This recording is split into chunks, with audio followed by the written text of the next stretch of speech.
வணக்கம். இரவு நேர பிரதான செய்திகளினூடாக நர்மதா சிறில். முதலில் தலைப்பு செய்திகள். புலமை பரீட்சை வினாத்தாள் கசிவு ஆர்ப்பாட்டத்தில் குதித்த பெற்றோர். 4737 அதிகரித்த தேர்தல் முறைப்பாடுகள்.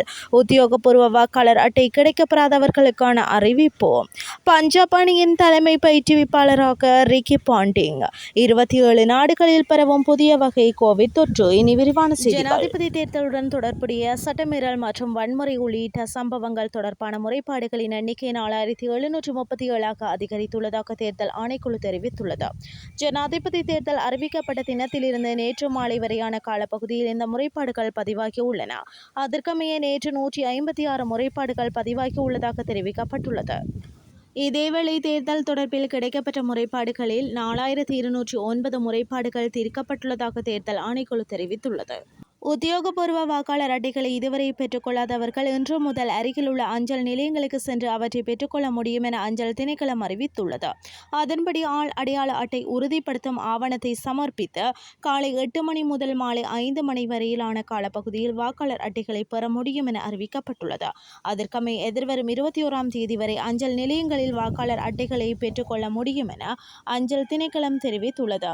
தகுதி பெற்ற அனைவருக்கும் ஜனாதிபதி தேர்தல் வாக்களிப்புக்கான வாய்ப்பை உறுதிப்படுத்தும் வகையில் இந்த நடவடிக்கை எடுக்கப்பட்டுள்ளது.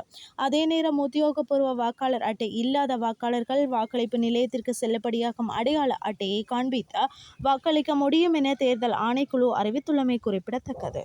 தரம் 5 புலமை பரீட்சையில் தமது பிள்ளைகளுக்கு அநீதி இழைக்கப்பட்டுள்ளதாக தெரிவித்து சில பெற்றோர்கள் பரீட்சைகள் திணைக்களத்திற்கு முன்பாக இன்று ஆர்ப்பாட்டத்தில் ஈடுபட்டனர். தரம் 5 புலமை பரீட்சையின் வினாத்தாள் வாட்ஸ்அப் செயலி மூலம் ஆசிரியர் ஒருவரால் பகிரப்பட்டதாக பெற்றோர்கள் மற்றும் ஆசிரியர்களினால் முன்னதாக குற்றம் சாட்டப்பட்டது. இதனைத் தொடர்ந்து குறித்த வினாத்தாளை தயாரித்த பரீட்சை சபையுடன் நடத்திய கலந்துரையாடலின் பின்னர் 3 வினாக்களை நீக்க பரீட்சைகள் ஆணையாளர் நாயகத்தினால் நடவடிக்கை எடுக்கப்பட்டது. இந்த நிலையில் இன்று கல்வி அமைச்சருக்கு முன்பாக சில பெற்றோர்கள் ஆர்ப்பாட்டத்தில் ஈடுபட்டிருந்ததுடன் பின்னர் அவர்கள் பரீட்சைகள் ஆணையாளர் நாயகத்துடன் கலந்துரையாடலுக்கு அழைக்கப்பட்டுள்ளனர். இனி வெளிநாட்டு செய்திகள். XEC எனும் புதிய வகை கோவிட் தொற்று தற்போது 27 நாடுகளில் பரவியுள்ளதாக வெளிநாட்டு ஊடகங்கள் செய்தி வெளியிட்டுள்ளன. கடந்த ஜூன் மாதம் ஜெர்மனியில் அடையாளம் காணப்பட்ட XEC எனும் கோவிட் வைரஸின் புதிய திரிப்பு இதுவரை பிரித்தானியா, அமெரிக்கா, டென்மார்க் உள்ளிட்ட பல நாடுகளில் பரவியுள்ளதாக தெரிவிக்கப்பட்டுள்ளது. குளிர்காலத்தில் வேகமாக பரவத்தக்க சில புதிய பிறழ்வுகளை இந்த வைரஸ் கொண்டிருப்பதாகவும் தடுப்பூசிகள் பயன்பாடு காரணமாக இந்த திரிப்பால் மனிதர்களுக்கு தீவிரமான பாதிப்பு ஏற்படுவதற்கான வாய்ப்பு குறைவு என்று நிபுணர்கள் தெரிவித்துள்ளனர். சமீப கால புதிய கொரோனா திரிப்புக்கு ஏற்பட்ட தடுப்பூசிகள் மேம்படுத்தப்பட்டுள்ளமை XEC எனும் இந்த புதிய திரிப்பு முந்தைய ஓமிக்ரோன் திரிப்பிலிருந்து உருவாகியுள்ளது என்றும் நிபுணர்கள் தெரிவித்துள்ளனர். இனி விளையாட்டு செய்திகள்.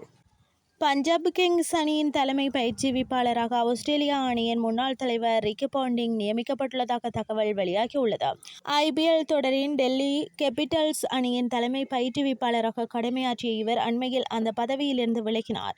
இந்தியா பிரீமியர் லீக் கிரிக்கெட் தொடரில் இதுவரை ஒருமுறை கூட கிண்ணத்தை வெல்லாத பஞ்சாப் அணிக்கு ரிக்கி பாண்டிங் வருகை உத்வேகமூட்டும் என எதிர்பார்க்கப்படுகிறது. இத்துடன் செய்திகள் யாவும் நிறைவடைகின்றது. அடுத்த மணித்தியால செய்திகளை காலை 8:30க்கு எதிர்பாருங்கள். நன்றி.